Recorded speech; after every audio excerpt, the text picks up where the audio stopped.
داستان تیم ملی تعریف کن، اصلا بچه تا الان نمی‌دونن که تو تیم ملی هم بودی. تیم ملی، داستان تیم ملی رو بگم. من سال 2017 تیراندازی با کمان رفتم تو تیم ملی و بعد یه سری مدال آوردم و این ور اون ور. 2 سال تو تیم ملی بودم. بعد تو ایران اومدیم هلند. تو ایران، آره قهرمان ایران بودم. از این راه اومدی هلند؟ چجوری اومدی هلند؟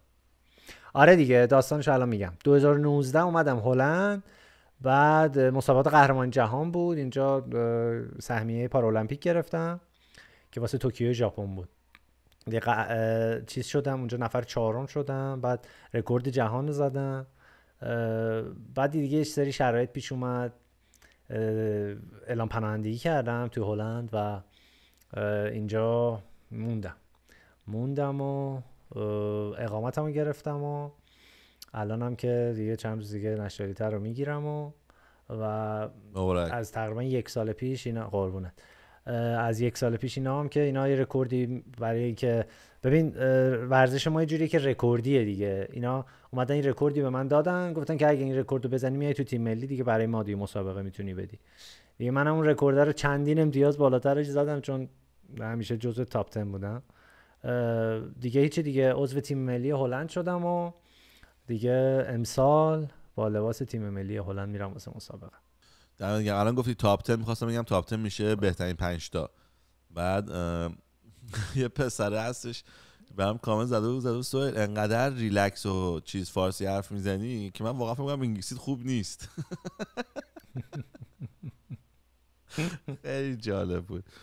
اگه میشه تو بازگشت انگلیسی حرف بزنم ما بشنویم تو انگلیسی حرف میزنیم. آره ولی کلا ورزش باحالیه. اگر کسایی که حالا محدودیت جسمی حرکتی دارن، خصوصا حالا روی ویلچر میشینن، بهش فکر بکنن اگر میتونن شرایط مالیشو تامین بکنن، چون ورزش نسبتا گرونیه.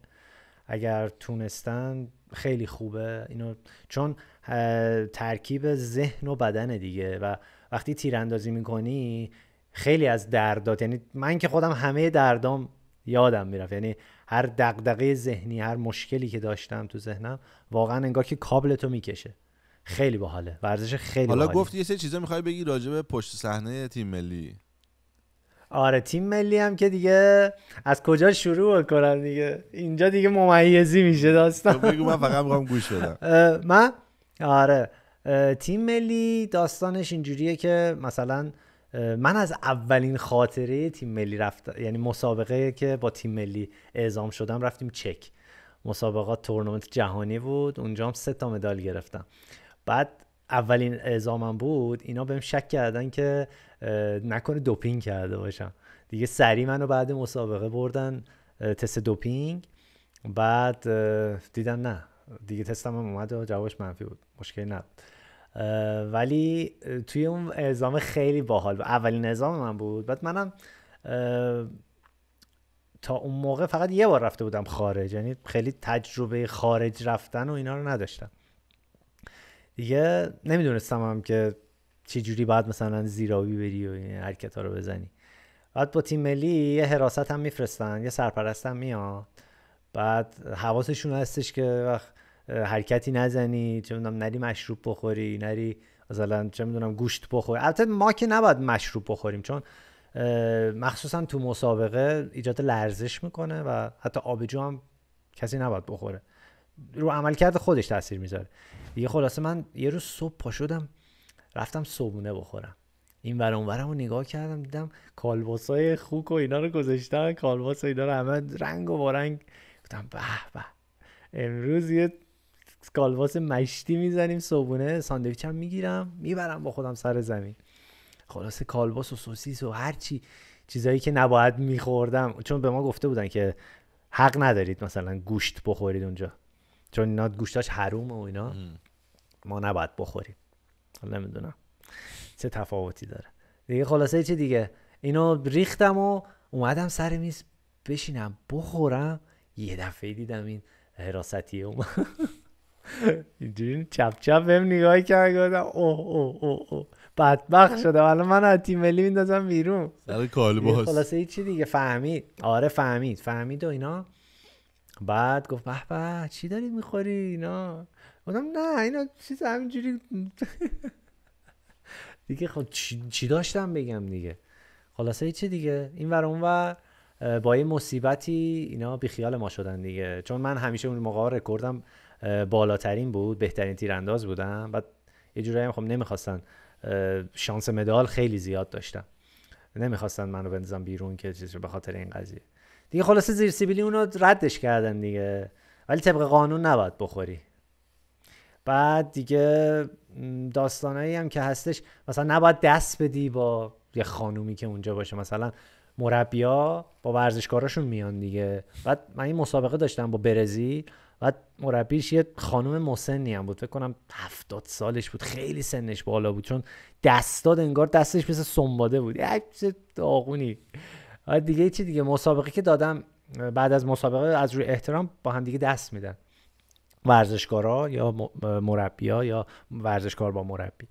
بعد دیگه چی دیگه آقا، ما حواسمون نبود، از روی خوشحالی انقدر خوشحال بودم چون مسابقه رو برده بودم و مدال یعنی یه دونه دیگه مسابقه رو می‌بردم مدال طلا رو می‌گرفتم دیگه. با این پیرزنه بنده خدا دست دادیم، این حراستی دوباره ما رو دید گفت تو فکر کنم میخوای انگار ما گزارشی تو رو بنویسیم تو دیگه از تیم ملی. آره گفتم بابا من استرس داشتم، من خوشحال بودم، اصلا نمیدونستم چی کار کنم دیگه. خلاصه چی دیگه، زیر سیبیلی رد شد دیگه، اون داستان رد شد و دیگه گذشت. و بعد یه خاطره خیلی باحال دیگه هم آره یه سری قانونای احمقانه داره دیگه. این یه کشور متاسفانه دهاتی داریم، بعد یه نفر رو میفرستن مسئول که مکشور کنن تو دهاتی رفتار کنی وقتی می توی کشور دیگه، خدا نکرده 1% نرمال نباشی که مثلا یه پیرزن 7 ساله اومد خودتو بی‌آبرو کنی میگه من دست نمیدم.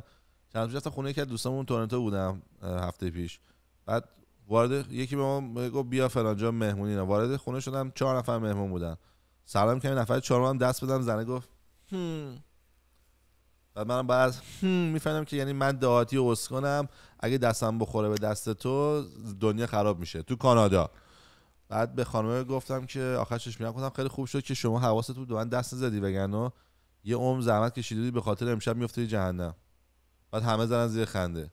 بعد گفتم خب اگه همه فکر میکنین طرف دیوانه است، همه میخندین، اونم هیچی نره بگی، خب چرا ادامه میدین؟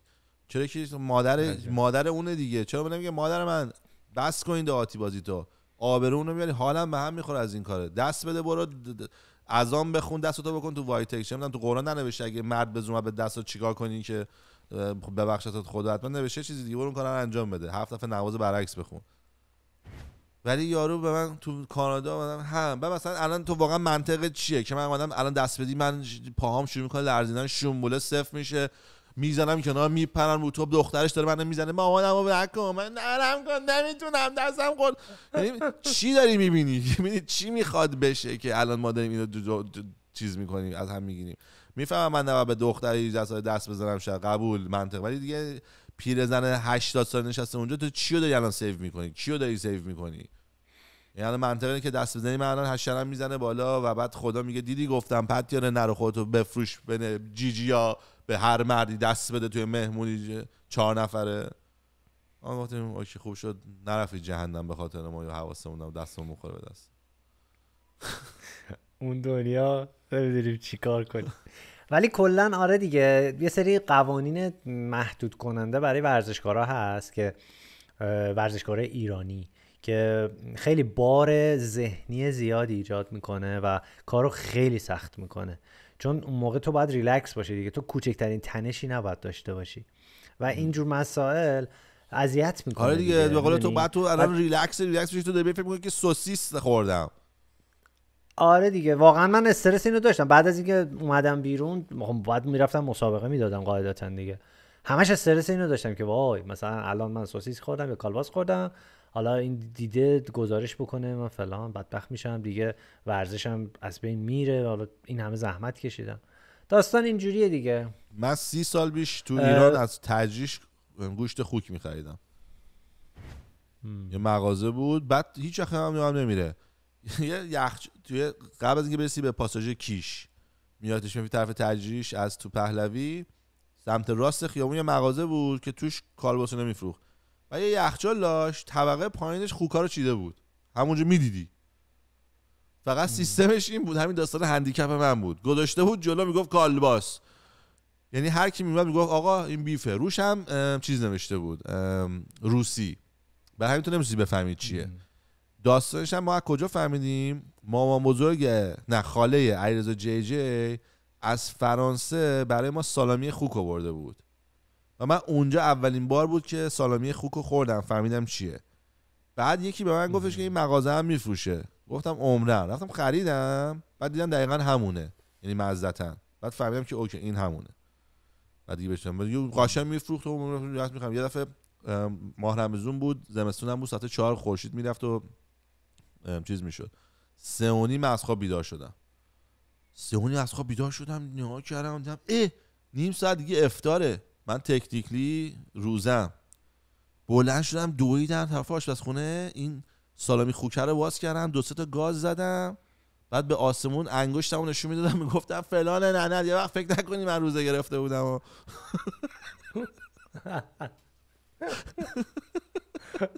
عجب. اگه خدا بود بعد این آخوندا بشنون کفری میشن.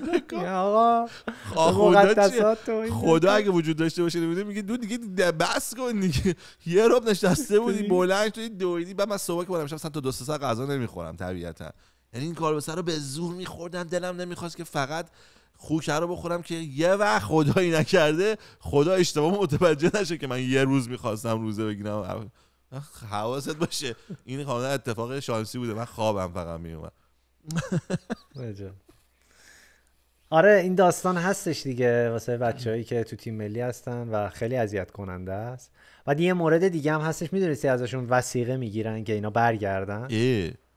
خیلی تحقیرآمیزه به نظر این حرکت. هیچ کشوری این کارو نمیکنه. سوال که از ورزشکارش اگه تو هیچی نداشتی چی؟ وثیقه بگیره که تو باید برگردی. اگه تو هیچی نداشتی چی؟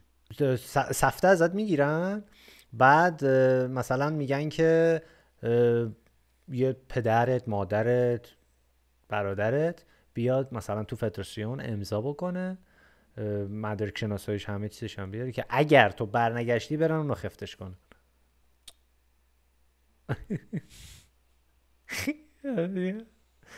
واقعا آدم باید سکوت کنه اینجا.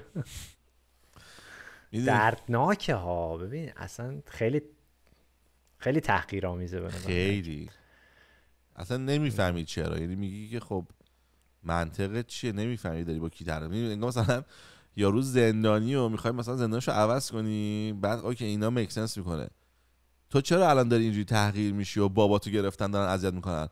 من توی تیراندازی خوب بودم وقتی که پامو از دست دادم. آها خدای همینو بیای بگی، هر جا بگی بهت پناهندگی میدن. اینجوریه توی مملکت، اینجوریه. خیلی راست میگی دیگه. بعد آره دیگه بابا خیلی آخه تو اصلا اینو به هر ورزشکار دیگه بیای بگی آقا مثلا من وثیقه دادم که برگردم، و یارو میگه چی داری میگی؟ خلوچلی چیزی هستی؟ یعنی چی؟ بعد حالا چی از چیش بگم؟ لباسی که میدادن تن ما میکردن، ببین پسترین نوع پلاستیکی که بشر خلق کرده، بشر ساخته.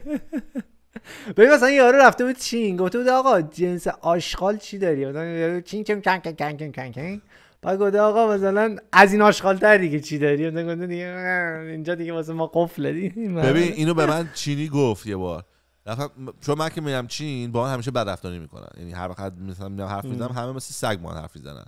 بعد که میفهمم من از کانادام، یهو اصلا دنیا میچرخشون کنن، باد زدن صندلیشو میده به من، اصلا خیلی تغییر میکنه.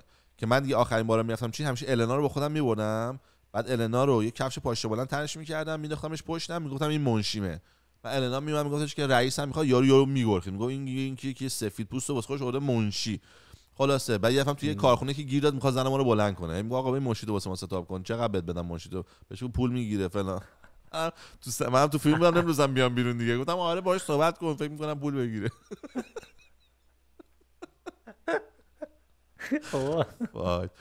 بعد دیگه یارو هی کلید کرد. بعد یه جا به یه پسر برادرزادش خواهرزادش هکی بود بهش گفتم که بابا به این بگو این زن من دارم فیلم بازی میکنم، نمود ما رو این یارو مثلا دایه حشرید.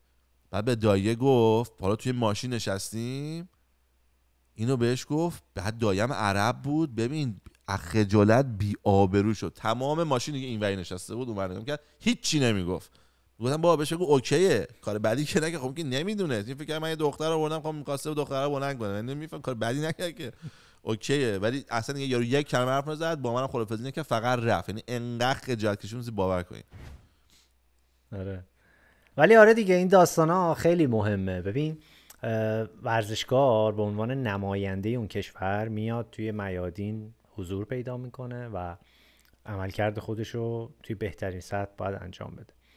و یه سری چیزا هستش مثل لباس، خب خیلی چیز مهمیه. چرا؟ ببین ما رو ویلچریم و توی حالت ثابت هستیم.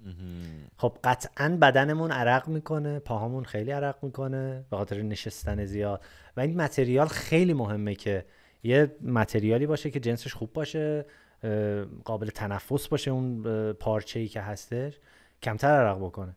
خب اینا هم دارن میرن اینجوری خرید میکنن آشغال ترین چیزو، بعد میارن بچه‌ها میپوشن، یا یکی عرق سوز میشه یا اذیت میشه دیگه. میدونی کلا اصلا ممکنه زخم بشه، پاش طرف زخم بشه به خاطر این متریال جنسش خوب نیست.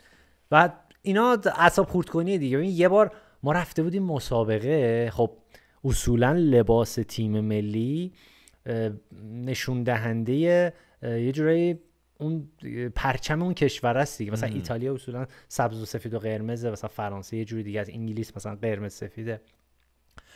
آقا این سرمربی نمیدونم کی، حالا هرچی رفته بوده سفارش داده بوده صورتی هر کی ما رو میدید دیگه چه رنگیه چجوری میخندیدن. تیم ملیایی دیگه بچه هاشون ما رو نگاه میکردن مثلا میخندیدن، بودن اینا چه صورتی هن، مثلا صورتی دیگه چیه اصلا؟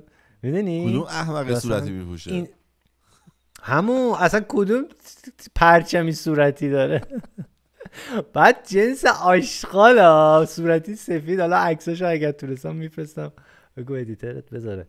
ولی کلا اینجور داستانا هست دیگه. میدونی اینا مدیریت اصولا بهش میگن مدیریت هیئتی دیگه. میگن هیئتی ببریم جلو داستانه، یه چیزی میشه. یه بار نمیان این همه، ما طراحای خوب درجه 1 داریم، یه بار بیا یه پولی بهشون بده، بگو آقا یه لباس خوب واسه مثلا 4 سال تا المپیک بعدی یا پارا المپیک بعدی واسه ما طراحی کن. همیشه لباس تیم ملی همین باشه، مثلا همین هلند مثلا. اینا همیشه اینا با فیلا چیز دارن، قرارداد دارن. میاد قشنگ یه بار طراحی میکنه قشنگ با بهترین متریال میده دست ورزشکار، اونم استفاده میکنه. الان تو تیم هلند هم هستی درسته؟ من آره تو تیم ملیشون هستم. الان خیلی فرق می‌بینی دیگه. آره دیگه. سوال اینجور چیا یکی بود؟ یعنی چیا بود که اوکی گفتی اینا هم این کارو مثل آدم انجام میده؟ ببین ایران، ببین آدم باید چیز باشه واقعا توی کلامش صداقت داشته باشه، نه فقط چیز بد بگی. تو ایران داستان اینجوریه که اگر شما مدال بگیری به جایزه میدن، نسبتا هم جایزش خوبه. البته نه هر مدالی ها، مثلا تو تورنمنت مدال بگیری خیلی جایزه اصلا شاید نداشته باشه، یا هر چقدر سطح مسابقه بالاتر باشه به سمت المپیک نزدیکتر باشه، این پولی که بابت اون مدال میگیری عددش بزرگتر میشه. ولی اینجا داستانش مثل ایران نیستش که بابت مدال چیزی بدن، یه جایزه خیلی گنده بهت بدن. اما پوینتی که داره، خدماتی که اینجا ما از دولت میگیریم، تجهیزات ورزشی که بهمون میدن یا اسپانسرایی که میان جلو، برای ما خیلی بیشتر. بچهای ایران الان مثلا شرکت‌های تولید کننده کمان، اون ابر دیگه قدرتاشون که خیلی خفنن، یه دونه آمریکاست یه دونه کره است. الان آمریکا با بچه‌ها قرارداد نمی‌بنده دیگه، در صورتی که بچه‌ها خیلی هاشون رکورددار جهانن، خیلی آدمای خفنی هستن تو ایران، ولی به خاطر تحریما هیچ کدوم از این شرکت‌ها نمیان مثلا به عنوان اسپانسرشیپ کار بکنن. این تفاوت هستش که توی ایران و حالا اینجا هستش. خب بس کادوی ایران چیزی بوده که جالب بوده برات؟ آره جایزش خیلی وسوسه انگیزه، ولی یه بحثی هست. اگر شما چون ورزش حرفه‌ای خیلی پیچیدگی داره، شما میتونی خیلی خفن باشی، خیلی رکوردهای خفنی داشته باشی، ولی تو مسابقه یه دفعه‌ای یه مشکلی برات پیش بیاد، یه اتفاقی بیفته، سرما بخوری، اسپاسم بگیری، یه چیزی بشه دیگه، نتونی مدالتو بگیری. فکر کن 4 سال زندگی تو گذاشتی، چه سفرهایی با خانواده‌ات با دوستات نرفتی، چه اشغالایی نکردی، اومدی تو سرما گرما وایسادی تمرین کردی، حالا میخوای نتیجهشو بگیری، مدالم نمیگیری، چی میشه؟ دست خالی برمیگردی، میره دوباره تا 4 سال دیگه. این داستان هم هستش، ولی اینجا نه، این فشار نیستش روی ورزشکار، چون ورزشکار تأمینه از لحاظ مالی. فهمیدم. به ورزشکارا پول میدن وقتی تو تیم ملی هستی؟ هم ایران هم اینجا رشته ورزشی ما نه، فقط یه ورزشکاره که از کمیته المپیک هلند داره حقوق میگیره، ولی اسپانسرهای خیلی گردن کلفت پشت سر ورزشکارا هستن. یعنی تو الان درآمدت از کجاست؟ من اینو میخوام بفهمم. من الان دولت داره بهم حقوق میده. چقدر حقوق میده؟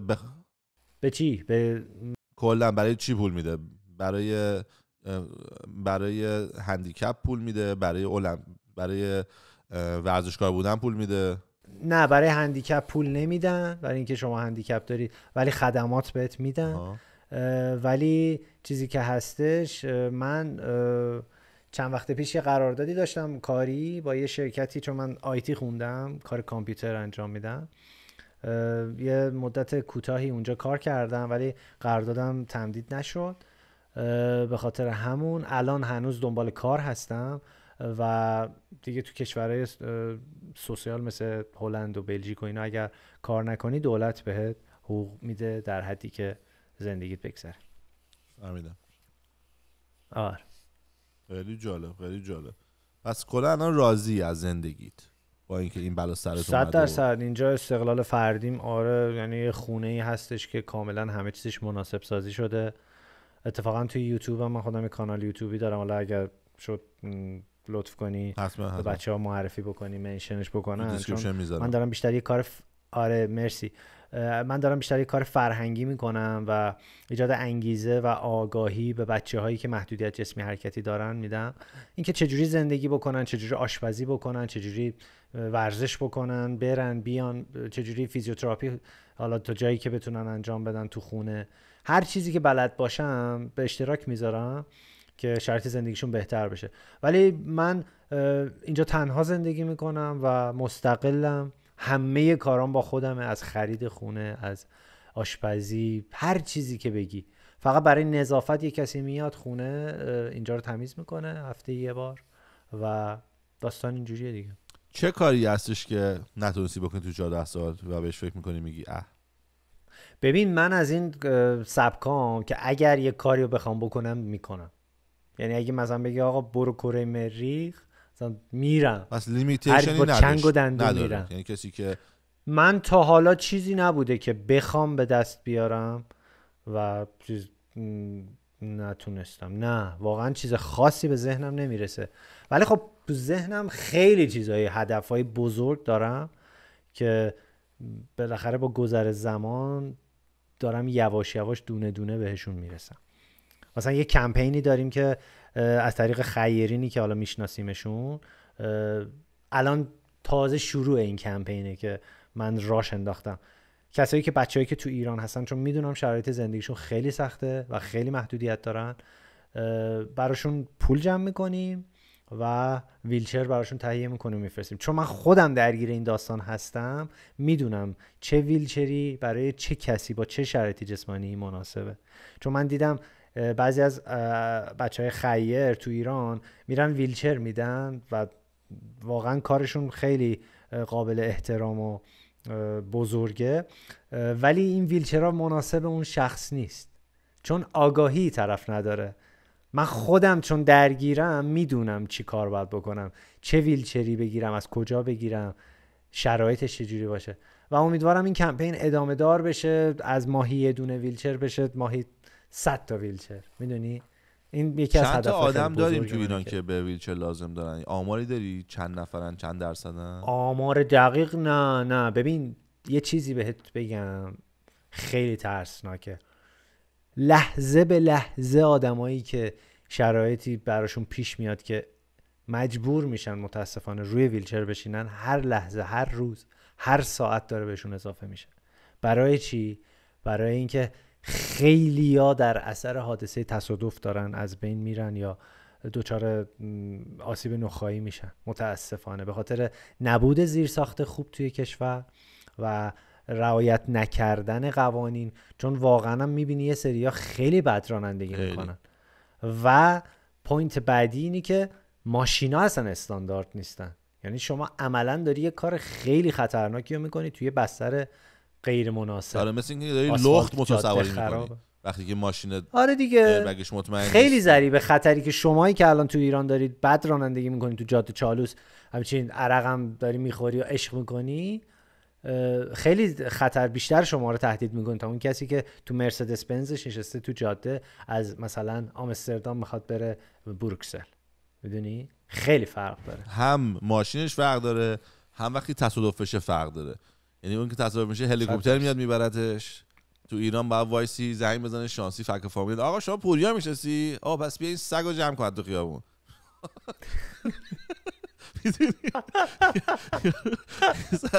نه من نمیشناسم گور پدرش. نه ما پوریا نداریم، ما بیژن داریم. اگه بیژن پیدا کردی بگو اونو سیو کن. من با یه خانم دکتر ولی آره با یه خانم دکتر ویدیو گرفتم، نمیدونم دیدی یا نه، که تصادف کرده نزدیک بود چیز بشه. اون میگه اگه منو بلند کردن از گردن فلج میشدم.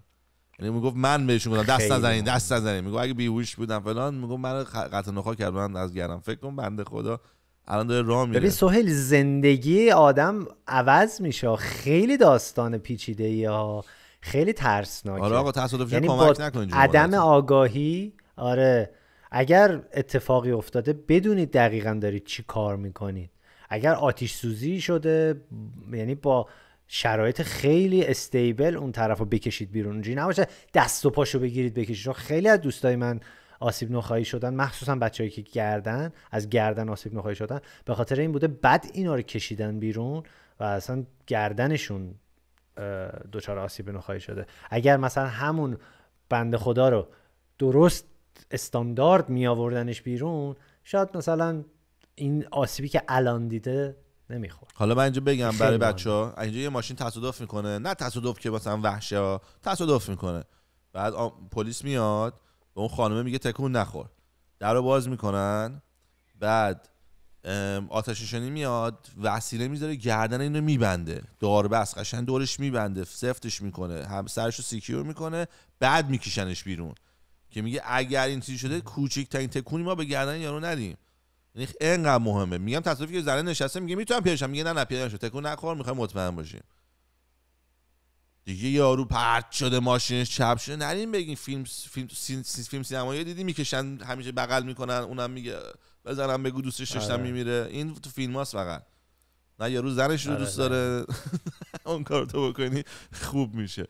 واسه همین حواسمون باشه. خیلی مهمه که آدم دوستی خاله خرسه نکنه.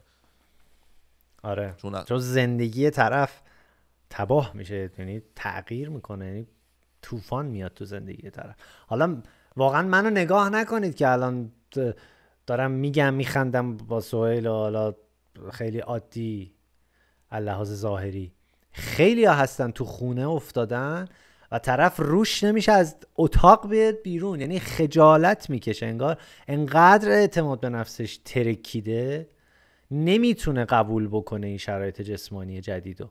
میدونی شاید خیلی دردناک باشه که طرف مثلا سالها از خونه نیومده بیرون و خیلی هستن اصلا تو خونه ها شما نمیبینیشون توی سطح شهر. شما تو سطح شهر امثال منو میبینید، ولی بهتون گارانتی میدم که 90% آدما رو شما نمیبینید که افتادن تو. دلیلی هم که نمیبینی همین چون یارو نمیخواد دیده بشه، نه اینکه ما نمیبینیم. نمیخواد دیده بشه، یارو زندگی و واسه خودش تباه شده، تموم شده میبینه. ولی اگر این ویدیو رو داری میبینی، همینجا بهت میگم که مطمئن باش هر چقدر که ناتوان باشی یه کاری رو میتونی ازش هم کسب درآمد بکنی، هم بهت عشق بده، هم ازش لذت ببری و همین که احساس زنده بودن بکنی، میدونی. و از یه جایی باید شروع کرد، میدونی. منم یه روزی گریه میکردم، منم افسردگی داشتم، منم له شده بودم، منم تموم شده همه چیزو میدیدم، ولی این حقیقت نداره. بالاخره هر چه قدم که شرایط سخت باشه یه روزنه امید، یه چیزی هستش که برای شروع کردن تو. برای من مثلا چه میدونم پوینتی که داشت، سریع رفتم بعد 6 ماه بعد از اینکه تصادف کردم رفتم دانشگاه ادامه تحصیل دادم، بعد رفتم توی داستانی که خیلی اتفاقی با یه مؤسسه خیریه آشنا شدم که مسئولش آقای شهرام مبصر، دوستم، خیلی آدم کار درست خفنیه، آدم اکتیویستیه توی مسائل مناسب سازی شهری، اونم آسیب نخایی داره و خانومشون آدمای خیلی خوبی هن. با اینا آشنا شدم اون سال و مثلا مجسمه سازی یاد گرفتم، بعد رفتم مجسمه سازی با چوب انجام میدم و رفتم مثلا مدرک بین‌المللیشو گرفتم، بعد خودم تدریس کردم.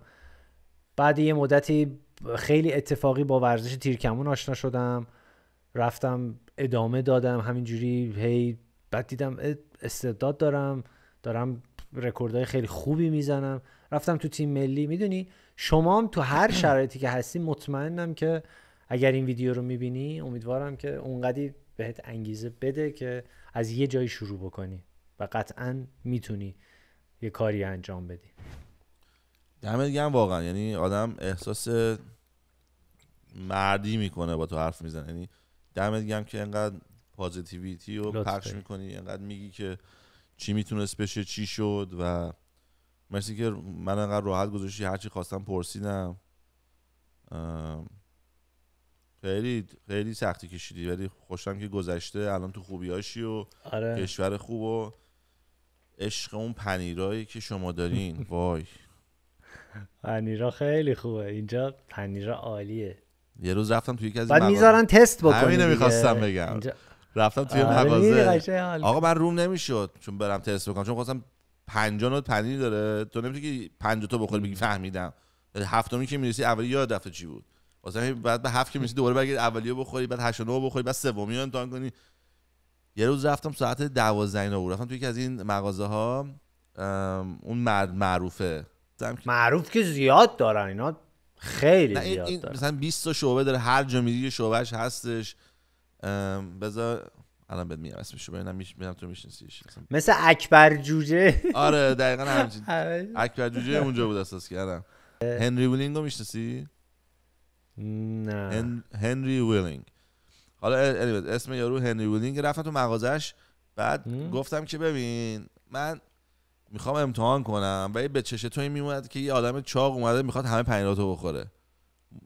اوکی با این موضوع؟ گفت آره، یه پسر دختر جوون بودن، گفت آره بابا برو هر چی میخوای بخور. ببین من شروع کردم، انقدر خوردم که اون روز صبحونه نخورده بودم، اینم موقع لانچ بود، خوردم شامم نخوردم دیگه، یعنی انقدر پنیر خوردم که دیگه نمی‌دونستم چی بخورم.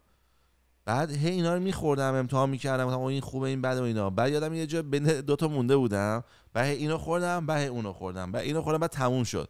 بعد که تموم شد یه دختر اومد یه پنیر نو باز کرد، برید کار کرد، اونو پر کرد. انقدر کارش سویت تو چقدر نمیره. گفتم هر کسی بود میگه که ساعت 2 ساعت داری پنیر می‌خوری. ولی آخرش $800 پنیر خریدم، یعنی انقدر پنیر خریدم یارو آقا گفت که نه درسته. ولی یا تا ساعت اول که داشتم فقط پنیر می‌خوردم، یارو هیچ آیدی نداشت که من چه غلطی میکنم، فقط یه مرد چاق اومده بود تو توش پنیر میزد یه جوری که انگار فردایی وجود نداره. خلاصه اینا بیزینس رو اینجوری نگاه نمیکنن که مثلا آقا چرا داری میخوری فلان، داره میگه آقا بیزینس انقدر گنده از این 50 کیلو پنیرم اینجا بخوره، خودش باید زنگ بزنه آمبولانس بره، بگنه ما که آره دیگه داری به خودت ضرر میزنی. آقا اینو گفتی آمبولانس، یه داستانم میگم برای کسی دوست داره بدونه. ما تو فرانسه بودیم، بعد النا دستش درد گرفت، زخم شد، بعد نمیدونم عفونت کرد از این حرفا. بعد صبح رفتش بیمارستان، من بچه‌ها رو نگاشتم رفت بیمارستان. بعد بیمارستان رو رفت تو، گوار دستم اینجوری بردنشو، خوابوندنشو، داراش کردن و هر کاری که بود انجام دادن و پانسمان کردن، اومد خونه. بعد النا که اومد بیرون گفت من میخوام پول بدم. چقدر باید پول بدم؟ و گفتن که نه اوکیه، ما پولو از دولت شما میگیریم. نه پولو برات اینوایس میفرستیم در خونت کانادا. و گفتم خب همین الان بزنیم بدیم دیگه. گفت نه ما بعد میفرستیم. بعد اومدیم اینوایس فرستادن اینجا، زنگ زدم به کمپانی بیمه، هم گفتم که اینا پول برای ما پول دادن، پول اینا رو بده. و قبل از اینکه این کارو بکنیم دولت کانادا خودش پول اینا رو داد. من نفهمیدم چی شد، ولی انقدر سیستم جالبی داشت، اصلا انگار نه انگار. واسه میگم کسی از آمریکا، حالا آمریکا که نمیدونم، کسی از کانادا بالا میشه میره اروپا مریض میشه، خیلی راحت برو بیمارستان استفاده کن، هیچ خرجی برات نداره، ازت پولم نمیگیرن، بلیط هم مثلا در خونت، اگه بیمه داشته باشی بیمه پولشو میده، بیمه نداشته باشی دولت حقوقتو داره، دولت هم داشته باشی پولش ندی چه اتفاقی بهش نمیفته، چون چیکار موقع. آره دیگه، ولی خیلی گرونه آمبولانس و اینجور داستانا، خیلی گرونه اگر کسی بخواد آزاد حساب بکنه. من 500 یورو میشه. من اینجا $800 میگیرن، حتی 20 سال پیش من یادمه.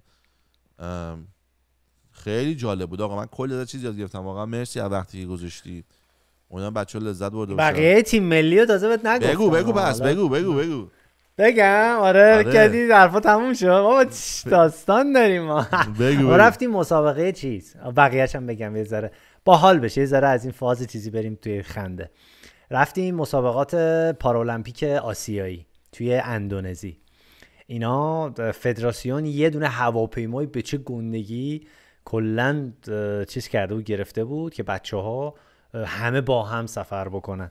تازه هم نتونستن با همون هواپیما برن. نمیدونم خیلی ورزشکار بودیم، مثلا نمیدونم واقعا چند نفر بودیم ولی خیلی بودیم. بعد اصولا وقتی که ما سفر میکنیم اونایی که آسیب نخایی‌ان توی بیزینس میشینن، به خاطر اینکه شرایطشون خیلی سخت تره نسبت به اون کسایی که مثلا میتونن راه برن یا حالا سخت راه میرن یا با عصا. ماهایی که آسیب نخایی داریم همیشه میریم تو بیزینس. آقا ما رو گذاشتن تو قسمت پریمیوم. گفتم بابا من آسیب نخایی دارم، من برم تو بیزینس بشینم. بعد گفتن نه جا نیستش دیگه، پر شده و اینا. یکی از دوستامون که رفته بود تو بیزینس میگفتش که تو بیزینس اون آخونده رو گذاشته بودن که با حراستی ها.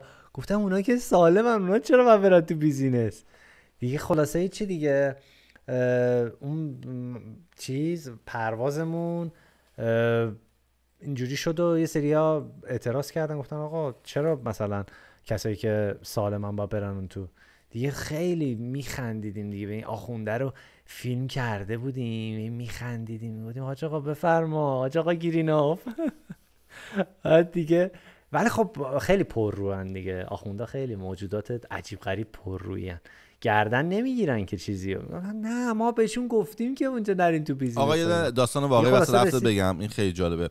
یه آخونده، این موضوع واقعیه، یه داستانی بوده، فرض کن مثلا میگم این مال زمان قبل از انقلابه. یه آخونده بوده میخواست، بعد شهرداری میرفته به این میگفته که آقا مثلا تو اینو بگو به مردم، یا همچین کاری میخوایم بکنیم، اینم نمیکرده. بعد خلاص اینا دعواشون میشه. بابای من میاد وسط، چون بابای من تو دولت بوده، میاد وسط که ببینید چیه داستان. بعد میگه رفتم پیش آخونده که میگفتم داستان چیه، مثلا حاج آقا پوریا. بعد میگه آخونده به من گفتش که این مثلا خلفی، گفت این آقای خلفی فکر میکنه من اسکلم، نمیدونه که من از مادر جیجی رسیدم به اینجا. این یعنی فکر میکنه که اومده مثلا داره واقعا درست گفته. میگه یارو اسکل فکر کنم مثلا داره با آدم درستابی حرف میزنه، نمیدونه که من مادرم مثلا دزده و من رو کثافت اینجا. تو وقتی میفهمی من دزد و کثیفم، تو باید بگی آقا بدن پول میدم اینجوری میکنم، من راه بیافتم جلو. این اومده اصلا میگه آقا خواهش میکنم به خاطر خداوند، به خاطر حضرت فاطمه شما این کارو بکنید. آقا گوره بدر اون من پولمو بده بابا، چی میگه حضرت فاطمه فلان. میدونی بعد باباش تعریف کرد، میگفت آخونده که من میگفت مثلا گرخیده بودم، میگفت دیگه اینقدر واضحه، میگه آقا من رو مادر اینجا میگه که مثلا من رو خوشی اومدم و به خاطر اینکه میخوام مثلا امام علی رو خوشحال کنم اومدم اینجا، من رو حرومزادگی اومدم اینجا. دادا کجایی؟ اینم همونه. یارو میگه من حرومزاده گوره پدرمون که کمر نداره، بذار اونجا به اونجا گوی میخواد، نمیتونه که بیاد اینجا، بذار اونجا بمونه. من نشستم نه خشتکشو در آوردیم. خوب کردی. یه کار انقدر بهش گیر دادیم. اومد عقب نشست، اومد از اون جلو چیز کردن، گفتم آقا برو عقب. چی مداح واسه ما فرستاده بودن. فکر کن مداح چیه؟ وقتی که وارد دهکده میشی ساختمونای خیلی بزرگه، مثلا بولوار کاوه اونجوری همچین عظمتی رو در نظر بگی. مثلا ما توی ساختمونی بودیم کل تیم ملیه مثلا ایران با کره توی اون ساختمون بود. اینا رفته بودن یه قسمتی و حالت دفتر طور پرچم نمیدونم یا حسین و یا زهرا زده بودن، بعد مداحی میکردن، یه سریا نماز جماعت میرفتن میخوندن. بودم آقا ما اومدیم اینجا مسابقه بدیم یا عزاداری کنیم؟ اون سندی بود میگه تو سرزنونه مورد کشونه. دقیقاً اصلا انگار که بعد یه چیز باحال بهتون بگم، ببینید چجوری پول مملکت داره از بین میره. سال 2018 ببینید دلار نمیدونم دقیقاً چقدر بود، ولی اون موقع به ما گفتن برای اعزام هر یک نفر 50 میلیون هزینه شده و فکر کنم مثلا آخوند فرستادن، چه میدونم مداح فرستادن، یه سری از این حراستی که فقط میان اونجا چک میکنن ببینن کسی با کسی دست نده، کسی حتی اونجا چون اندونزی مملکت مسلمونه مشکل گوشت خوردن اینا نداشتیم، ولی اینکه مثلا یه سری کارا دیگه مثلا میگفتن بعد تو تیشرتت از پلاستیک درست شده. آره دیگه. بعد مثلا من مربی شخصی منو اعزام نکردن، گفتم بابا من اگه مربیم باشه خب عمل کردم قطعا بهتره، آخوند ورزشی آوردید، مداح آوردید، مربی منو نیاوردید دیگه. خلاصه بحث باشون داشتم دیگه. من تا روز آخر تا لحظه آخرم همیشه مسئله داشتم دیگه، همیشه میگفتم آقا چرا باید لباس آشغال تنمون کنیم؟ چرا مربی من نباید اعزام بشه؟ چرا وقتی این حرومزاده داره میاد؟ چمدونایی که بهمون داده بودن، رفته بودن چمدونا رو از چین سفارش داده بودن.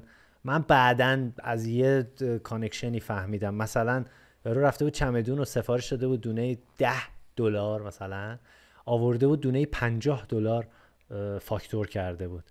بعد چمدون که بهت بگم حالا اگر بتونم عکس مکسشو پیدا بکنم، ببین آشغال ترین چیزی که حتی میتونی تصور بکنی، چمدون نرسیده بود به مقصد، ترکیده بود، شکسته بود، باز شده بود. بعد اینا برداشته بودن یه لوگو زده بودن از خلیج فارس روی اون چمدونه، از یه قسمتی حالت رنگ حالت ورچسب زده بودن روش، حالت لوگو مانند داشت. بعد سلام. Okay, I'll come and help you. You go do the best you can and then I'll come and help you. آره این داستان چمدونا ورش شدن یه لوگویی زده بودن روی این چمدونا و این رنگ پخش شده بود، یعنی انگار ایران مثلا اومده بود توی کشورهایی که حالا همسایه. بعد این کشورهای همسایه مثلا رفته بودن شکایت کرده بودن به کمیته پارالمپیک، اونا رو چمدونا رو برداشتن روش چسب زدن که این طرحه مشخص نباشه. آره دیگه اینجوریه داستان، کل دنیا رو لوس بازی داره میچرخه. آره دیگه یه سری کارهای احمقانه، یه سری نمیدونم، یعنی اون حرومزاده‌ای که اینو دیده بعد بلند شده رفته غر زده گفته اینا احتمالاً منظورش اینه که ما داریم بقیه رو هم میگیریم. آره دیگه چون پخش شد. حالا اگه تونستم عکسشو پیدا میکنم واسط میفرستم. یه بار رفتم آمریکا مریض بودم، بعد اینجوری یه دونه شالگردن بسته بودم دور گردنم، بعد گرفتم جلوی دهنم که کسی مریض نکنم. بعد اون موقع به خاطر داستانی باید هر کسی که به قول معروف غیر آمریکایی بود باید میرفت توی آفیس، نمی‌رسید ماشین پیاده نشی. من هم تو آفیس و این جلوی دهنم بود، بعد داشتم با یه آفیسر حرف می‌زدم، بعد یه دونه آفیسر دیگه خیلی داره منو چپ چپ نگاه میکنه و بعد اینطوری داره من نگاه میکنه. بعد یه جای دیگه اومد جلو اینجوری کرد، گفت چرا اینجوری دهنته؟ میترسی مثلا بوی ما بخوره بهت یه همچین حالتی؟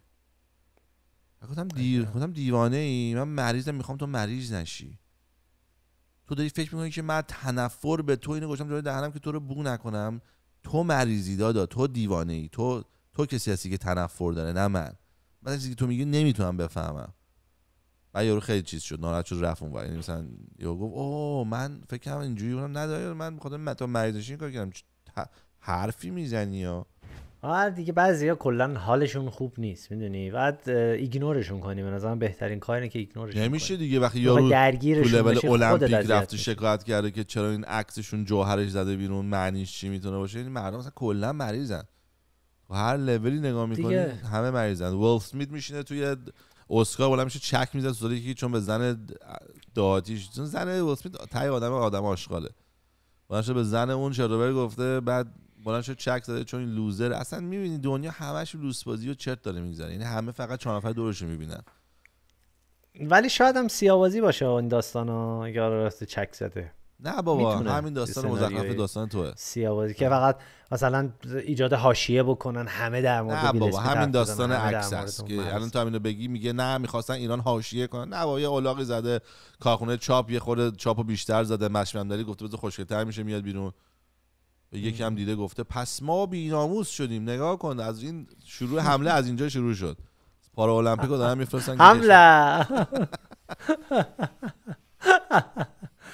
ولی کلا امیدوارم که از این سیستم هیئتی در بیایم، رو اصول بریم جلو، کار بیفته دست آدم متخصص و دلسوز کاربلد. چون ما خیلی داریم هزینه میکنیم، هزینه های الکی، چیزایی که نباید واقعا انجام بشه و هیچ توجیه اقتصادی هم نداره و داره این اتفاقا میفته دیگه.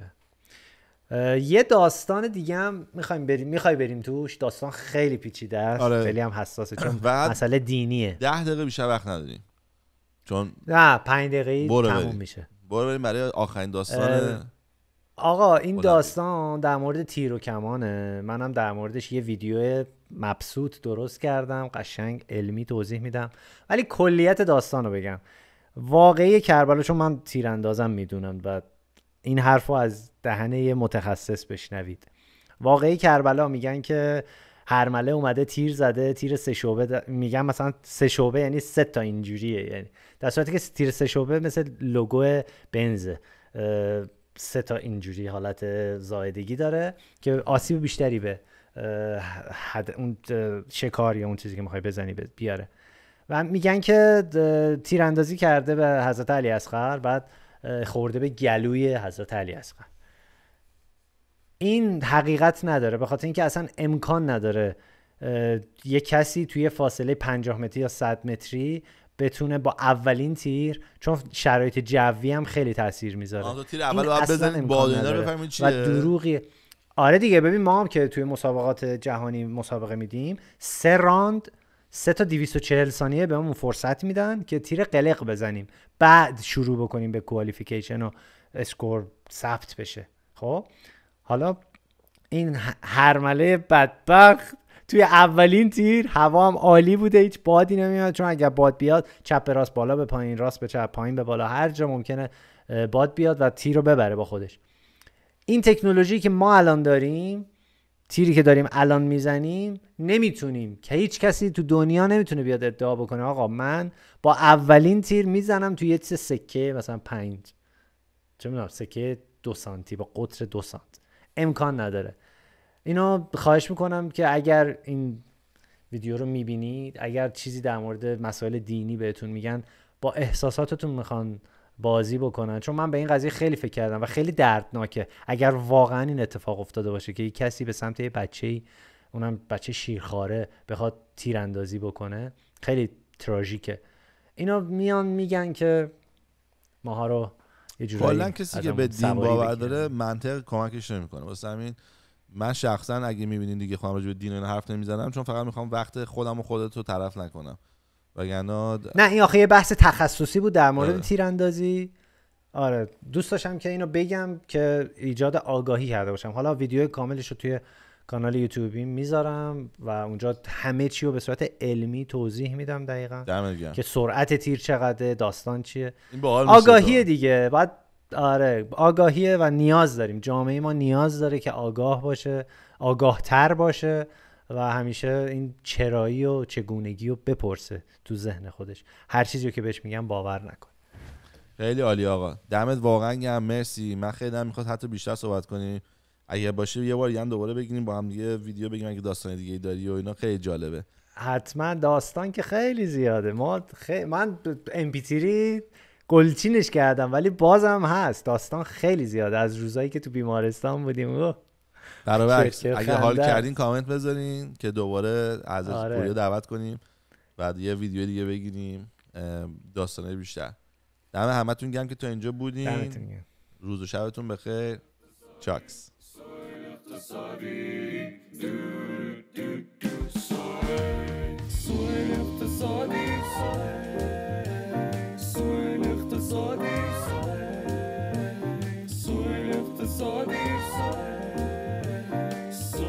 اقتصادی